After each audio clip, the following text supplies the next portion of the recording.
여러분 안녕하세요. 이야기하는 남자 아이겠습니다. 토론토 블루제이스의 류현진 선수에게는 여러모로 답답한 상황이었습니다.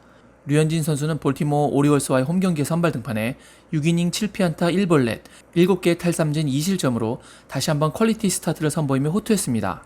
그런데 2대0으로 앞서가던 6회 투아웃 만루 상황에서 3루수 트래비스 쇼가 땅볼을 캐치한 후 1루에 원바운드 악성구를 하는 바람에 주자 2명이 들어오며 2대2 동점이 되어버리고 말았습니다. 이로 인해 류현진의 승리가 날아가게 되는 정말 답답한 상황이 만들어졌는데 잠시 후 또다시 답답한 상황이 발생했죠. 바로 기록원이 쇼의 3루수 실책 기록을 마운트 캐슬의 안타로 정정하면서 이 실점이 류현진의 자책점으로 전환된 것입니다. 이로 인해서 6이닝 무실점으로 2.68까지 내려갔던 류현진의 평균 자책은 3.16으로 다시 높아졌습니다. 이번 시즌은 코로나 때문에 기록원이 현장에 오지 않고 화면으로 판정을 기록한다고 합니다. 그렇다고 치더라도 이런 타구를 처리하지 못한 것을 안타로 인정한다는 것은 사실 쉽게 납득이 가지 않는 상황이었습니다. 우선 타구가 잡아내기 어려운 공도 아니었고 3루수 쇼의 송구가 1루수 블라디미르 게레로에게 온 시점이 타자와 경합 상황도 아니었죠.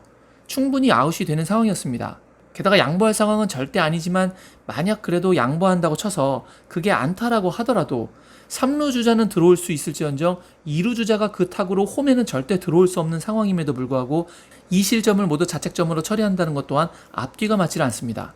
답답하긴 하지만 다행스럽게도 이 기록에 대해 구단 측에서 메이저리그 사무국에 이의 신청을 할 수 있습니다. 지난 시즌 류현진 선수가 다저스에 있을 당시에도 두 차례 이의 신청을 통해서 안타가 실책으로 정정이 된 적이 있었죠. 류현진 선수도 구단이 잘 알아서 해줄 거라고 생각한다고 말했습니다. 만약 이의 신청이 받아들여지게 되면 류현진의 평균 자책은 다시 2.68이 되고 8월의 평균 자책은 0.96까지 내려가게 됩니다. 정말 어마어마했던 8월이었습니다. 이 억울한 판정에 대해서는 토론토 감독인 몬토요도 인정했습니다. 몬토요 감독은 내가 보기에 그 장면은 실책이었다. 리그에 기록 정정을 요청하면 될 것이라고 말한 것으로 봐서 구단 측이 조치를 취할 것은 확실해 보입니다.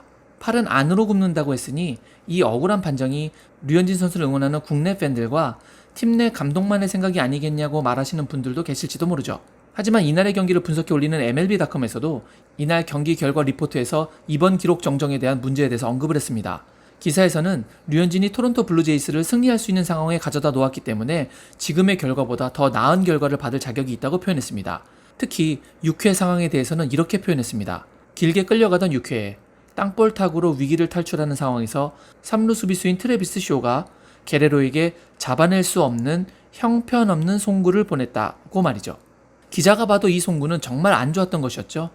그 다음 놀라움을 표현합니다. 놀라운 결정으로 그것은 에러가 아니라 안타로 기록되었다. 그러니까 제3자 전문가의 시선으로 바라봐도 이것은 말이 안 되는 판정이라는 것이죠.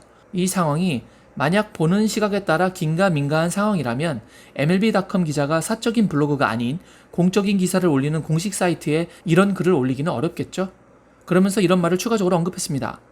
하지만 득점으로 인정된 부분과 상관없이 류현진은 달력이 8월달로 넘어간 이래로 환상적이었다. 라고 말이죠. 이 부분이 위안이 되기는 하지만 그래도 야구에서 남는 건 기록이라고 개인적으로 저는 반드시 이 납득할 수 없는 기록은 정정이 되어야 된다고 생각합니다. 팀원들의 수비 실책에 대해서 크게 내색하지 않는 류현진 선수인데 오죽했으면 하늘을 올려다봤을까요? 연이은 경기들에서 수비 불안으로 손해를 보고 있는 류현진. 다음 등판에서는 비슷한 일이 반복되지 않기 바라봅니다. 이 답답한 상황 속에서 그나마 다행인 것은 팀이 그리치게 끝내기 홈런으로 경기를 승리로 가져갔다는 점입니다. 류현진이 등판하는 날은 우리가 이긴다. 이런 멘탈리티를 갖게 만드는 것이 구단이 에이스인 류현진에게 원하는 바이자 류현진 스스로의 몫이기도 하니까요. 제가 오늘 준비한 소식은 여기까지였습니다. 모두 건강 조심하시길 바라겠습니다. 역시 I guess.